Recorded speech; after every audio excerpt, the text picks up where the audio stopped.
Agora a gente vai receber aqui no Sem Rodeios o pastor Silas Malafaia. Boa tarde, seja bem-vindo novamente aqui ao nosso programa, é uma honra recebê-lo. Boa tarde, prazer estar com vocês. Ótimo. Bom, a gente gostaria de ouvir sua opinião, né, antes de tudo, de como tem passado os últimos dias aí, desde dessas absurdas, né, busca e apreensão na semana passada, e como o senhor tem visto também, já vi seu posicionamento, né, de entender que aquele vazamento também absurdo de mensagens íntimas entre amigos podem, na verdade, ser um tiro no pé, né, de quem está perseguindo o senhor e outros tantos nomes aqui no Brasil, porque acabam colaborando também com a sua defesa, né? Se o senhor pudesse falar um pouco sobre isso, por favor. Deixa eu dizer uma coisa para você. A grande verdade é que esse é o modus operandi do ditador da toga Alexandre de Moraes. Para desviar o foco da perseguição, a Polícia Federal, que tem o controle do inquérito sigiloso, vaza, cometendo crime. Artigo 5º, inciso 10º da Constituição. É inviolável a intimidade das pessoas. E por que vazaram? E qual foi o destaque?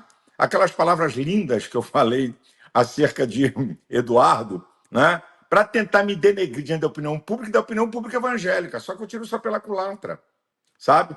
Porque eu sou um cara que eu sou aberto, eu não nego o que eu falo, e é uma prova. A maldade deles é uma prova a meu favor. Essa história de me incluir num inquérito, que eu não tenho nada com isso, obstrução de justiça, organização criminosa, sanções internacionais, acabou sendo a minha defesa. Porque eu estou fazendo críticas ao Eduardo. E essa crítica é que, quando veio as sanções de Donald Trump, o Eduardo foi falar umas coisas como se estivesse contente por causa da pancada que foi dada. Eu falei para Bolsonaro, manda ele calar a boca. Ele está falando besteira. Não pode entrar nessa.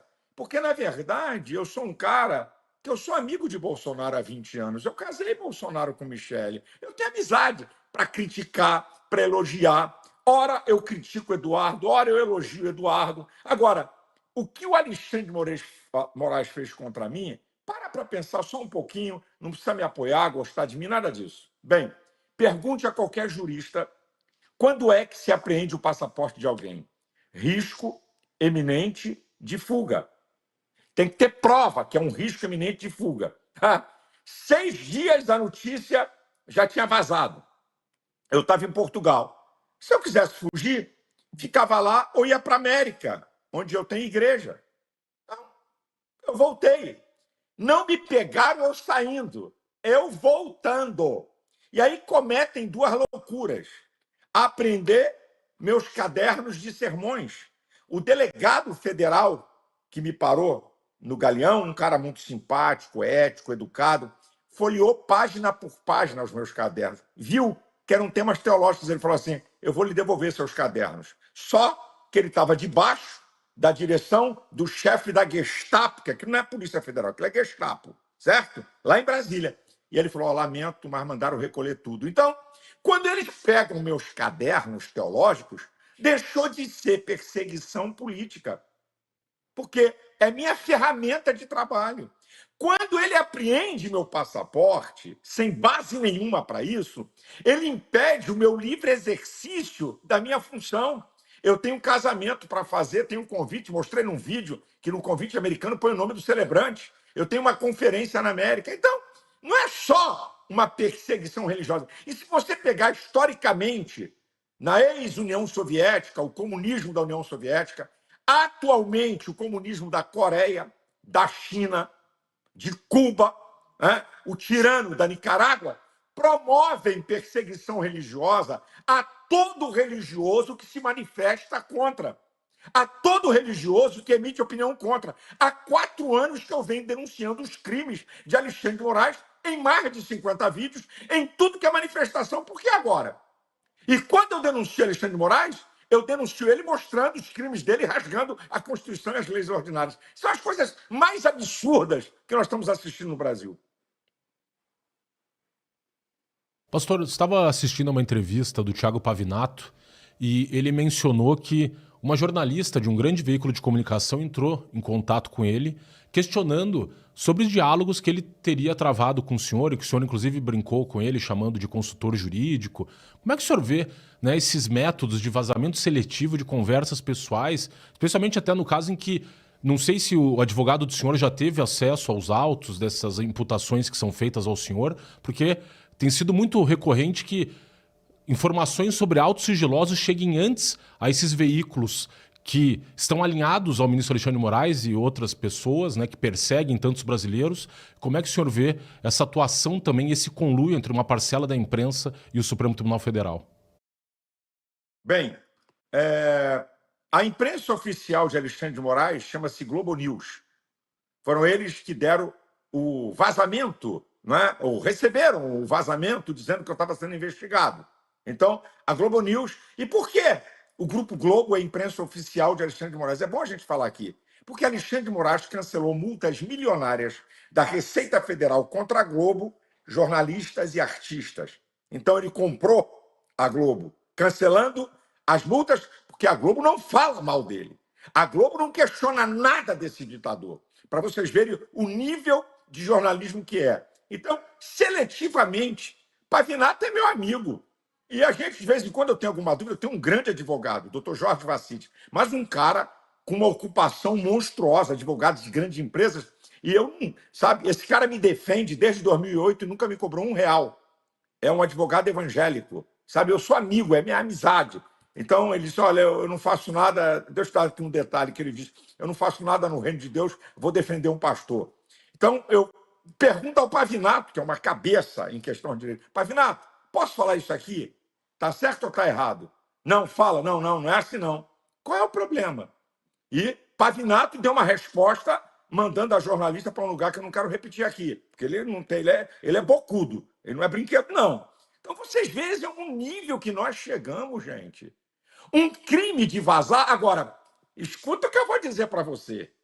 O meu advogado, estou dando aqui de primeira mão para vocês, vai arguir o Procurador-Geral da República, porque sexta-feira passada ele denuncia Tagliaferro.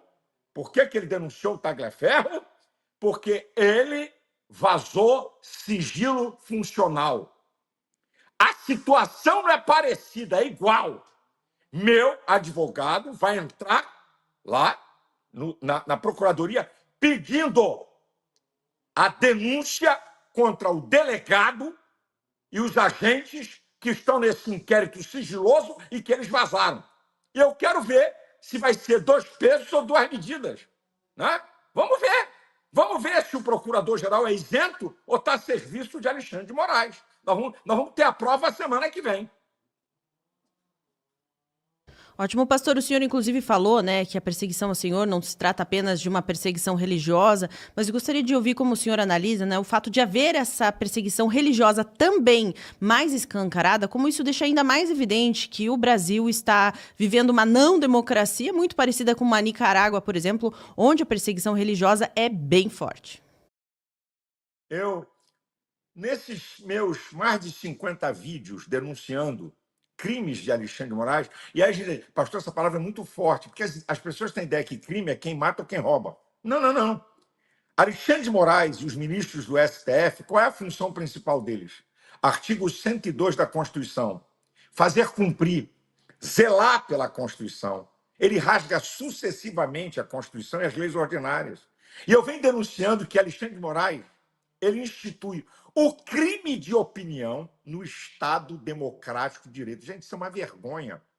Ele preside um inquérito imoral e ilegal das fake news. É imoral e ilegal porque não tem a participação do Ministério Público. Artigo 129 da Constituição, o Ministério Público é o senhor da ação penal. O inquérito dele tem 2 características: eterno e universal. Tem mais de 6 anos. Através desse inquérito, ele prende gente, cerceia redes sociais, tem brasileiros exilados no exterior para não ser preso por causa de opinião. Vou dar só um dado. Oswaldo Eustáquio. Ele pediu a extradição de Oswaldo Eustáquio. Qual é o crime de Oswaldo Eustáquio? Opinião. Sabe qual foi a resposta da justiça espanhola?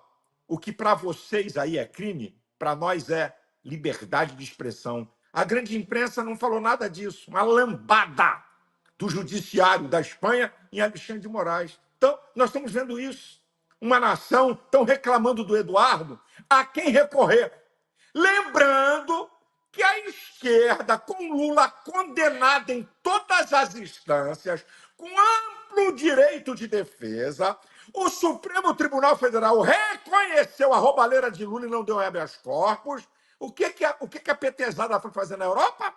Na União Europeia, na ONU, denunciar. Denunciar a justiça brasileira. E Dilma, isso aqui é interessante, foi na União Europeia e na ONU pedir sanções contra o Brasil. E essa imprensa, que tem exceções, é claro, e vocês são uma delas, essa imprensa canalha, parcial e comprada, nunca falou nada sobre isso. Aí quando chega o filho do presidente buscando socorro, porque não tem socorro em lugar nenhum, um Senado omisso em grande parte, um presidente que senta em cima, ele vai recorrer a quem? E a Suprema Corte, que é a última palavra. Ele tem o direito de recorrer a entidades internacionais. Então, o que a gente está vendo no país é uma vergonha. O Estado democrático brasileiro sendo jogado na lata do lixo por um homem. Verdade, pastor. Agora, Jorge Serrão tem uma pergunta também para o senhor. Serrão. Vamos lá, pastor Silas Malafaia, 7 de setembro chegando, quero saber a expectativa do senhor para esse que vai ser talvez um dos mais importantes 7 de setembro da história do Brasil. O julgamento de Bolsonaro começa no dia 2, mas a sentença provavelmente só deve sair lá para depois do dia 9, então antes disso tem as manifestações. Qual é a sua expectativa? Como é que está a organização para a sua participação, provavelmente aqui em São Paulo, como de hábito, e como é que você está vendo essa restrição, essa proibição de haver manifestações em Brasília? Bem, eu nem sabia que estava proibido manifestação em Brasília. Estou sabendo por você agora. Eu cheguei de viagem e não li nada ainda. Agora, eu quero dizer para vocês que Alexandre de Moraes deu uma força tremenda para a manifestação com essa covardia contra mim, porque mexeu no mundo evangélico, sabe? Eu não sou unanimidade no mundo evangélico.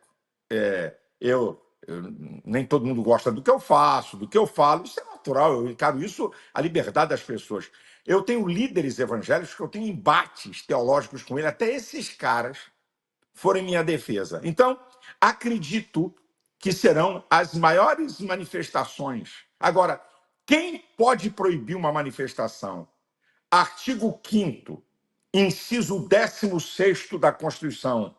É livre as manifestações pacíficas, sendo apenas tendo que comunicar à autoridade. Gente, isso é um absurdo. Proibir uma manifestação é uma vergonha. Então, eu coordeno a manifestação de São Paulo, né? Sempre coordenei para Bolsonaro essas manifestações. No Rio de Janeiro, o Flávio e o menino que é membro da minha igreja, que é secretário de Estado de Juventude e Envelhecimento Saudável, o Alexandre Esquerdo, é que coordenam no Rio. Mas vai ter manifestação em tudo que é lugar do Brasil. Você sabe, um dos motivos dessa retaliação contra mim, eu vou dizer para vocês qual é. Um deles, tá? 3 de agosto, eles pensaram que ia ser um fiasco e um fracasso. Aí a imprensa disse, pastor Silas Malafaia coordena manifestações, como se eu fosse o responsável por botar aquele povo na rua. Depois da manifestação, Fantástico, Globo News, Jornal Nacional, pastor Malafaia coordena manifestações no Brasil. E as manifestações foram violentas, porque eu digo de grandeza.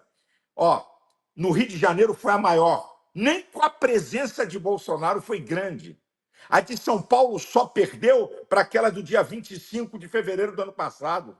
Brasília grande, Salvador grande, Belo Horizonte grande, Curitiba grande, Recife grande, Manaus grande, aí vai embora. Então, os caras ficaram apavorados. Caramba, não tinha Bolsonaro, não tinha governadores, Michele não estava em São Paulo e eles estavam crentes que ia ser um fiasco. Então, esse é um dos motivos para me retaliar. Agora, eu não tenho essa capacidade de levar povo para a rua. Eu sou um pingo nesse oceano e ajudo. Só que agora recebi uma promoção fantástica dessa covardia contra mim e creio que vai ser grande. Em São Paulo, a partir das 15 horas, não das 14, tá? Porque estava muito cedo, pessoal, o negócio de almoço, então vamos botar para 3 horas. E Rio de Janeiro, 11 da manhã, aí acho que Vitória de manhã, Belo Horizonte também é de manhã, Vitória, quem comanda é Magno Malta, mas vai vir para São Paulo, Nicolas comanda Minas Gerais, mas vai vir para São Paulo, Gayer comanda de manhã também em Goiânia e vai vir para São Paulo, vai ser grande. Michele vai estar, o governador de São Paulo disse para mim que também vai estar, porque nós nunca convidamos ninguém, é aberto, não tem convite para ninguém. Quer vir, vem. Então, vai ser grande. Obrigado pela pergunta e peço a você, né? Se você é a favor da liberdade de direitos humanos, liberdade de expressão, liberdade religiosa, a temática dessa manifestação é Reaja Brasil, o medo acabou. Ótimo, pastor. Agora eu passo também para o André Marcília fazer uma pergunta para o senhor. Marcília. Como vai, pastor? Boa tarde, bom falar com o senhor. Olha, eu queria avançar um pouco nesse ponto que o senhor falou sobre a repercussão na comunidade religiosa dessa questão toda envolvendo o senhor. Porque eu sempre digo que censura é um troço curioso, porque ele primeiro constrange o censurado e, num segundo momento, expõe ao ridículo o censor. Né? Porque todo mundo que é censurado fica inconformado no primeiro momento, às vezes se autocensura, mas num segundo momento a censura sempre expõe aquele que é o censor e isso gera uma unanimidade ou até uma aliança naqueles que foram censurados. A minha pergunta é como foram os bastidores desse momento que a gente, enfim, não vê muito exposto na mídia. O senhor mencionou que houve uma união, que, enfim, o senhor recebeu solidariedade, mas como foi esse posicionamento? Houve quem ficou com receio do senhor e se afastou e, num segundo momento, se aproximou? Houve uma solidariedade imediata? O senhor recebeu isso também de outros líderes religiosos que não sejam evangélicos, ou seja, católicos, ou até, enfim, de outras religiões? Existe uma união em curso também em relação ao posicionamento desses outros líderes religiosos que podem até não gostar do que está acontecendo, mas têm se calado ou não têm, enfim, exposto a sua visão? Como é que isso está sendo fomentado? Como é que está fermentando essa situação toda dentro da comunidade religiosa de uma forma geral? Bem, deixa eu te dizer, não tem nenhuma programação, nem ninguém combinou nada. Eu recebi vários vídeos de padres, sabe? De gente que não tem nada a ver com a minha fé, né? Declarando assim, olha, eu tenho divergências com Malafaia, mas isso aí não, isso é covardia. Tem até um padre engraçado pra caramba, que ele simula uma ligação para mim, mas ele arregaça, sabe? Simulando que está falando comigo no telefone. Eu acho que muitos religiosos, porque tem uma coisa muito interessante, querido. Pô, mas, pastor, gente de outra religião, que não tem princípios como o seu, pastores que não gostam de você e que têm vertentes teológicas diferentes apoiando, o que é isso? Isso chama-se caráter. O que é o caráter? Um conjunto de atributos morais, espirituais, intelectuais, que nos definem como pessoa e determina nossas escolhas e atitudes. Essas pessoas, ao verem a verdade, porque têm caráter, se manifestaram. E, como eu disse para você, eu não sou unanimidade no mundo evangélico. Eu tenho muita consciência e nunca procurei isso, sabe? Porque nem Jesus teve. Quem sou eu para querer ter? Mas eu vou dizer uma coisa. O que eu vi de gente de tudo que é área, tá? Do mundo gospel, cantores da música gospel que não gostam de se expor, lideranças que eu conheço que não gostam de falar nada, não gostam de se posicionar sobre política, abriram a boca a meu favor. Então, isso é uma coisa natural, sabe? Não tem uma programada, uma coisa armada, combinada. É natural a indignação das pessoas ao verem a covardia, a maldade e a injustiça. Porque pare para pensar. Analisem. É crime dar opinião? É crime dar conselho? O que tem nos áudios? O que para eles me investigarem? O que é? Conselho que eu dou a Bolsonaro? Pancada que eu dou nele? Hã? O que é? Opinião? Isso é uma vergonha, gente. Olha, porque o senhor é uma influência. Ué, o ser humano, todo ser humano tem uma certa influência, uns mais, outros menos. Porque o ser humano é um ser social. Ele se desenvolve através das relações sociais. Então, eu fico olhando os motivos disso. Qual é o. Vamos lá, eu estou somando os motivos. Vou te dar mais um. Vamos dar um susto nesse pastor. Vamos ver se ele é macho mesmo, se ele vai continuar falando ou ele vai ficar quieto. Amigo, desde quinta-feira, retrasada, que vazou a notícia, eu fiz uns 10 vídeos de arrebentar e de arregaçar. E não vou parar, e não vou calar. Soltei um hoje, segunda já tem outro programado, terça tem outro programado. Eu não vou parar. Para me calar, vai ter que me prender. E eu não tenho medo de prisão, não tenho medo de ditador, porque creio em Deus. E até quando o mal acontece com a gente, isso aí é minha fé. Permita-me eu expor, já que você fez uma pergunta sobre religião, até para nós, até quando o mal nos atinge, para nós é propósito de Deus. Porque nós não olhamos o início e o meio, nós olhamos o fim. Então eu estou preparado. E a pior coisa é você vir para um embate com alguém que está preparado para ele. Por isso que eu não calo, não vou calar e vou continuar devido a essa covardia, injustiça e perseguição. Perfeito, pastor. Inclusive, gostaria de ouvir a sua opinião sobre o que deve ser a pauta prioritária nesse momento para o Brasil sair desse buraco, né? Digo isso porque às vezes a gente vê aqui, entrevista alguns parlamentares e dizem, não, olha, a prioridade é o fim do foro privilegiado.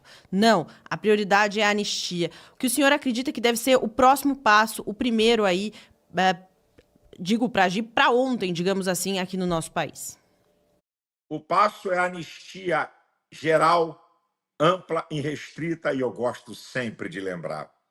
A última anistia, que compreendeu o período de 1961 a 79, e que a esquerda, PT e seus puxadinhos, onde não existia o PT, mas eles eram da esquerda, eles fizeram propaganda, a grande imprensa se aliou, e para quem foi a anistia, hein? Vamos lembrar? Guerrilheiros assassinos, assaltantes de banco, sequestrador de embaixador, gente que queria dar golpe e estabelecer de fato o governo proletariado comunismo. Foi tudo liberado. E quero lembrar que o artigo 48, as atribuições do Congresso Nacional, o inciso 8, tem só uma frase: concessão da anistia. Não tem parágrafos. Não pode dar anistia para quem tentou golpe, por exemplo. Não pode dar anistia para quem bateu em alguém. Não. Atribuição exclusiva do Congresso Nacional. Concessão da anistia. Acabou. É uma vergonha, um inquérito que é uma farsa de pura perseguição política, de transformar manifestantes, certo? Que a esquerda fez pior, e eu dou aqui as datas, 2006, 2014, 2017, mais de 30 policiais feridos, 8 em estado grave, gente ferida, tacaram fogo no Ministério da Agricultura, tentaram invadir a STF, ninguém foi preso. Dano ao patrimônio público não é golpe, e a pena máxima é 3 anos. Gente com condenação de 17, 16, 14. Agora, a última condenação, porque o cara sentou na cadeira do ditador da toga Alexandre de Moraes, quando tudo estava aberto. 17 anos de cadeia. Então, que país é esse? Onde donas de casa, mães de criança, trabalhadores idosos, mulher de 71 anos pega 17 anos de cadeia. Uma mulher que escreveu Perdeu o Mané, 14 anos de cadeia. Então, para mim, a coisa mais urgente é a anistia. Porque pessoas inocentes, condenadas e presas nessa vergonhosa perseguição política.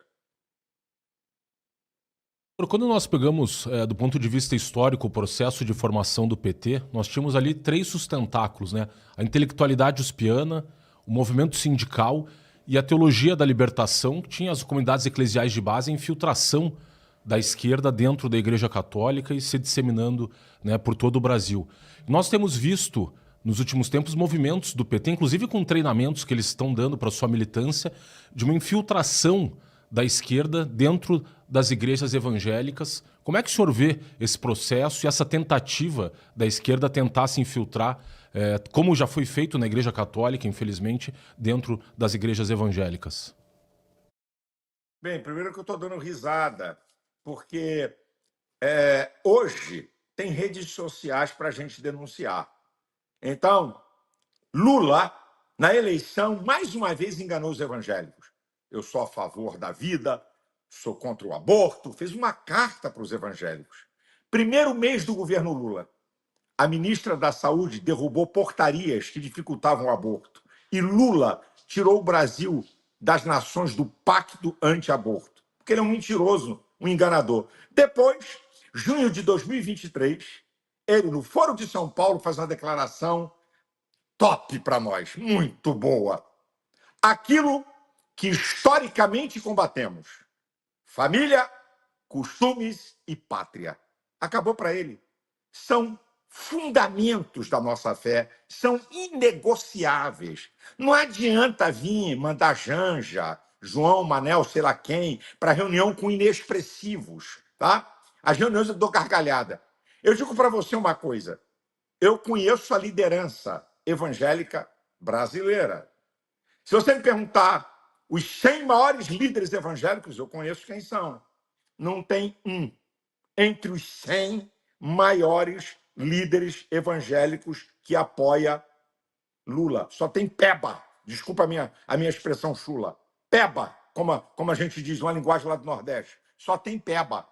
Só tem gente sem expressão, que ele tem ajuda da imprensa comprada para dar uma ideia, isso aí para as pessoas mais simples do mundo evangélico, que eles estão tendo acordo, sabe, com os evangélicos. Mas na hora certa, na campanha eleitoral, a gente mostra tudo isso, dá consciência ao povo evangélico, e você vê que a pesquisa, a última que saiu aí agora, mostrou que o aumento da rejeição a Lula no segmento evangélico. Não dá para enganar, não vai enganar, porque tem várias lideranças evangélicas de olho e abrindo a boca. Então ele não vai enganar. E você falou uma coisa interessante. O Frei Leonardo Boff, ele disse que foi a Eclésia que entrou no PT e não o PT na Eclésia. E ninguém falou nada da mistura de religião com política, hein? Imagina se fosse hoje os evangélicos, o que não iam falar? É verdade, pastor. Inclusive, eu ia fazer outra pergunta, mas vou perguntar ainda nessa linha, porque eu acho bem importante. Eu também sou cristã e tenho observado, assim, algumas críticas, às vezes, na igreja, né? As pessoas apontando, mas isso aqui eu acho que não tinha que misturar as coisas, não devia ter cristão na política. E aí eu sempre questiono onde teríamos parado se não houvesse cristãos atuando na política, politizados como o senhor, né? Engajados, se não houvesse cristãos hoje atuando na política. Onde teríamos parado em questões importantes, como o senhor citou, aborto e tantas outras? Bem, deixa eu dizer para calar a ignorância das pessoas. O cristianismo é a mais importante tradição do mundo ocidental. O principal fator da criação da Europa e das Américas é o cristianismo. Vem do cristianismo direitos humanos. Vem do cristianismo proteção à vida. Vem do cristianismo a vida em família. Vem do cristianismo a valorização da mulher, do idoso e da criança. Não é dos esquerdopatas, não são. E quando você vai para a reforma protestante, aí a coisa perde, não tem nem graça. É a reforma protestante que tira o mundo do obscurantismo. A partir da reforma protestante, se produziu ciência como nunca. É a reforma protestante que instala o Estado laico. É a reforma protestante que cria a escola pública. É a reforma protestante que faz com que homens de classe baixa conquistem riqueza e poder. Então isso é blá, blá, blá, blá, blá, blá, blá, blá, blá. Eu não sou político, não estou vinculado a partido político, não. Mas eu tenho o direito, como qualquer cidadão, inclusive em conformidade com a Bíblia, ter posicionamentos políticos. Jesus não eliminou a cidadania terrena, ele disse, dai a César o que é de César, dai a Deus o que é de Deus. Mateus 22, 21. Paulo diz em Romanos 13:7, a quem tributo, tributo, a quem honra, honra, a quem imposto, imposto. Ela não é eliminada. E quando Paulo foi preso injustamente, ele reivindicou a sua cidadania romana. Então isso é blá, blá, blá. Agora, olha que coisa interessante. Martin Luther King era político ou pastor? Pastor, líder dos direitos civis. Se não fosse Martin Luther King. Outra, o Tutu, o arcebispo anglicano. Eu nunca tinha entendido por que não houve um banho de sangue na África do Sul, do apartheid, quando a pressão cresceu. O pessoal atribui a Mandela a solução de tudo, tem que ler a história. Foi o arcebispo Tutu que fez a conciliação entre negros e brancos e nos tribunais juntava negros e brancos para confessarem os crimes, serem perdoados. Por isso que não houve banho de sangue. Por algum acaso, o arcebispo anglicano era político? Não, era uma influência. E é exatamente o que eu sou. Não sou candidato a nada, não tenho vínculo com partido político nenhum, mas sou uma influência. Nada mais, nada menos de exercer o meu direito de cidadania. Pastor, eu acompanho o senhor há muito tempo já e acho que o senhor já está no debate público no Brasil, direto e indiretamente, desde a década de 80, salvo melhor juízo. O senhor se lembra de algum momento, né, o senhor que é participante ativo do debate público brasileiro, que o senhor já tivesse passado por, né, esses ataques e essa erosão das liberdades individuais no Brasil? O senhor se lembra? O senhor que já há mais 40 anos já... Claro, claro. Vou contar aqui. Há uma diferença de ativismo gay para os homossexuais. O ativismo gay é político. O ativismo gay, por causa dos meus embates, certo? Sobre questões de casamento gay, adoção de crianças por casais gays, eles tentaram caçar a minha credencial de psicólogo 5 vezes. Abriram inquéritos contra mim. Até hoje eu respondo um. Olha o absurdo. Parece piada, não é? Em 2011, a Parada Gay praticou o crime de vilipêndio a imagens de uma religião. Artigo 208 do Código Penal é crime. Debocharam dos símbolos da Igreja Católica. No meu programa de televisão, eu defendi a Igreja Católica. Sabe o que aconteceu? O ativismo gay com um amiguinho deles, do Ministério Público, me denunciaram por homofobia. E até hoje eu respondo esse inquérito. Mas vou dar um outro embate que esse foi sensacional. O projeto de lei 122 da deputada petista Yara. Sabe o que quer dizer esse projeto? Se um pastor ou um padre impedisse no pátio da igreja um casal gay de se beijar, no pátio, porque o lugar do culto é inviolável, mas no pátio da igreja, se um casal gay estivesse se agarrando ou se beijando, 3 a 5 anos de cadeia. A coisa era tão esdrúxula que um artigo dizia que se algum gay se sentisse constrangido filosoficamente, até hoje eu não sei que constrangimento é esse, podia entrar com uma ação, 3 a 5 anos de cadeia. Isso foi uma guerra. E com a ajuda de um cara macho, chamado senador Magno Malta, que foi um leão no Senado, porque foi aprovado na Câmara no apagar das luzes do final de dezembro, antes do recesso parlamentar, quando não tinha parlamentar em Brasília. E foi uma guerra até a gente enterrar no Senado. Meu amigo, eu venho de longe nas questões de defesa da vida, contra aborto, audiências públicas no Congresso Nacional, tá? A questão da jogatina, uma guerra. Fui lá no Congresso, está travada, porque nós agimos com outros. Então, eu sempre tive uma ação, sabe, de defesa de nossos valores e princípios. Ótimo, pastor. Agora eu passo para o Jorge Serrão fazer mais uma pergunta também para o senhor. Serrão. Pastor Silas Malafaia, vamos fazer agora uma análise prognóstica, prospectiva do que pode estar vindo por aí.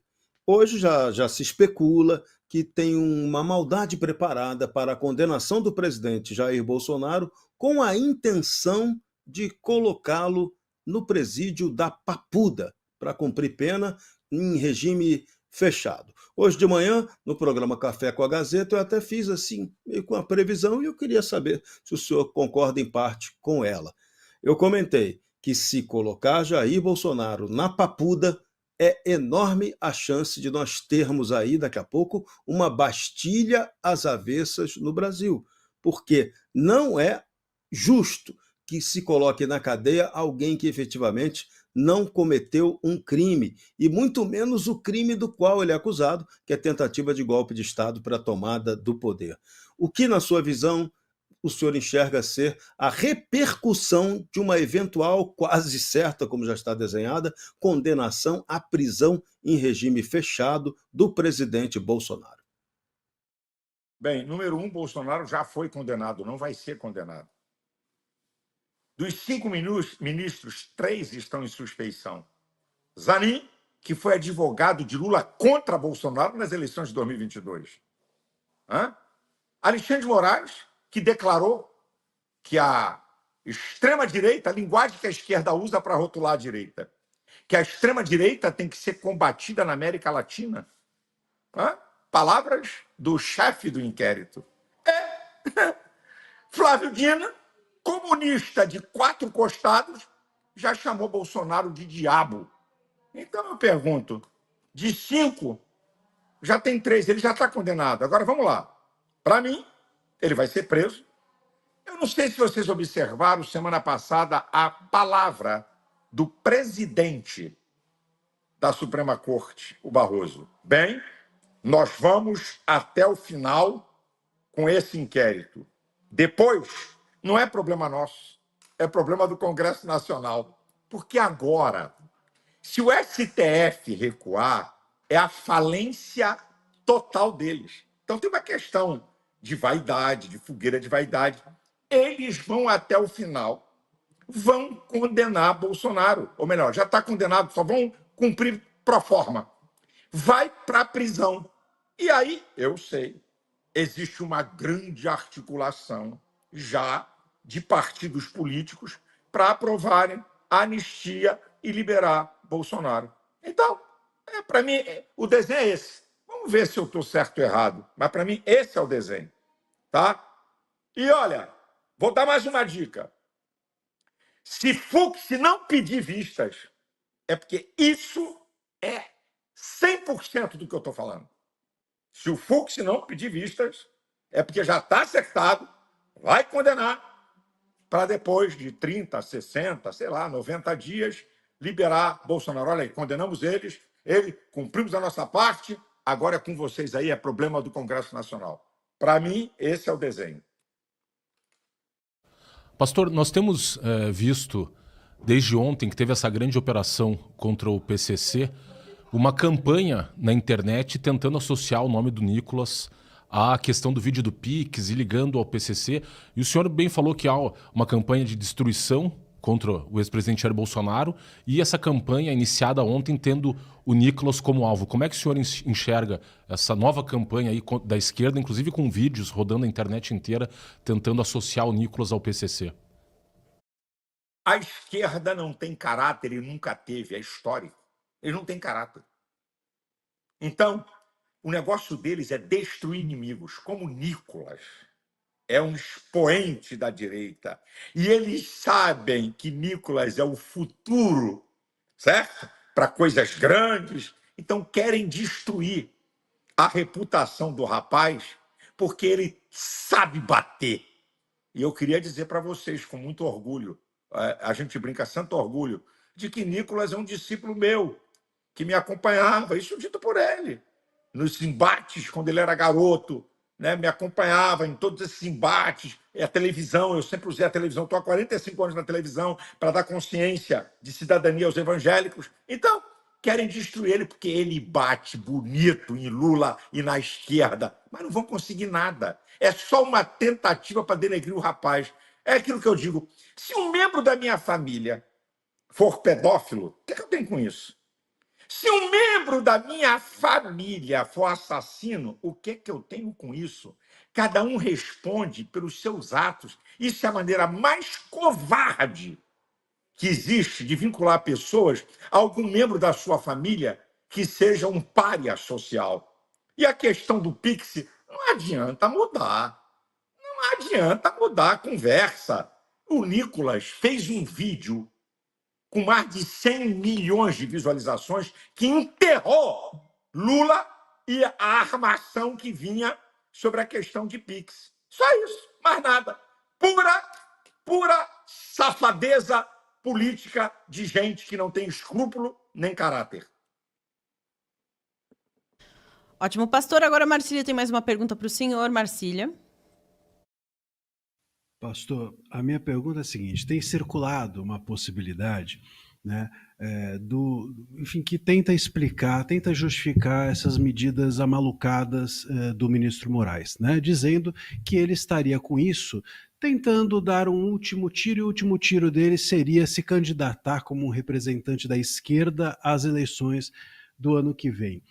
Eu queria perguntar ao senhor o que o senhor acha. O senhor acha que existe essa possibilidade? E se houver, e se isso ocorresse, qual o senhor acredita que seria a reação, enfim, da oposição? E aí, engancho nessa pergunta, o senhor já se manifestou sobre isso, mas quero voltar a lhe questionar a respeito. A chance do senhor entrar para a política, vamos dizer assim, é zero? Desculpa, eu me distraí aqui. Quem é o nome da esquerda que você disse aí que quer ser candidato? Repete para mim, por favor. O Moraes, a possibilidade do Moraes ser um candidato da esquerda no ano que vem. É a prova do nível do caráter. Vamos lembrar? A esquerda, Gleisi e todo mundo lutaram para Alexandre de Moraes não ser aprovado como ministro do STF, dizendo que ele fazia perseguição política. Depois, Alexandre de Moraes, na USP, quando ele foi questionado pelos esquerdopatas lá, ele largou o aço. Vocês saquearam o país, corruptos, arrebentou, e agora, que casamento lindo. É o nível do caráter dessa gente. Poxa, seria sensacional Alexandre de Moraes como candidato. Vai ser muito bonito. Poxa, faz isso aí, vai. Ô, Lula, PT, se você não for candidato, põe Alexandre de Moraes, põe. Vai ser a coisa mais bonita. Agora chance zero. Eu não sou candidato a nada. Eu faço isso há 40 anos de me posicionar. Não tenho pretensão política. A única pretensão que eu tenho é exercer influência. Sim, eu pertenço a um segmento gigante. As pessoas precisam ser orientadas, precisam ter vozes que as representem. Eu não sou o único e nem sou o maior. Eu sou uma das influências do mundo evangélico e que vou continuar a exercer isso e não tenho nenhuma pretensão política. Isso eu posso garantir para vocês. Ótimo, pastor. Eu sei que o senhor tem outros compromissos aí, só gostaria que o senhor deixasse uma mensagem final para quem está nos acompanhando, né, de incentivo, do que o pessoal pode fazer para ver as coisas melhorarem aqui no nosso país. Bem, primeiro, muito obrigado pelo privilégio e pela oportunidade de estar aqui com vocês.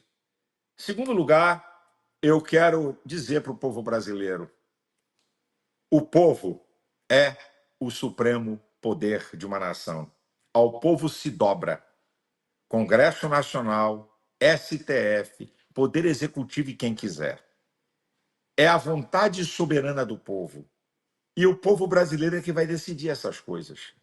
O povo brasileiro vai escolher seus caminhos. O que ele quer para gerações futuras? Um país com uma democracia relativa, vergonhosa, abusiva? É isso que vocês querem? É o povo que tem que decidir. O nosso papel é alertar, chamar a atenção. Mas quem decide é o povo. Isso é uma verdade absoluta. Diante do povo, todos se dobram. A outra coisa que eu queria pedir, 7 de setembro, na tua cidade, faz uma caminhada, motociata, carreata, buzinaço, no coreto, na praça da cidade, verde e amarelo. Vamos lá, em São Paulo, a partir das 3 horas da tarde. Se alguém está pensando que eu vou refrescar, vocês vão ver o que eu vou dizer lá, na Avenida Paulista. E 11 da manhã, na praia de Copacabana. Eu tenho certeza que essas manifestações pacíficas serão grandiosas. Vamos seguir em frente, vamos exercer a nossa cidadania, não vamos ser intimidados por ninguém. Deus abençoe a todos e obrigado pela oportunidade. Olá, eu sou o jornalista Guilherme Oliveira, da Gazeta do Povo. Se você gostou desse conteúdo, continue com a gente. Não esqueça, é claro, de deixar o like e assistir também os vídeos recomendados. Também te convido para ser um assinante da Gazeta do Povo. Valorize o nosso jornal, tenha as análises e as reportagens exclusivas só aqui na Gazeta do Povo.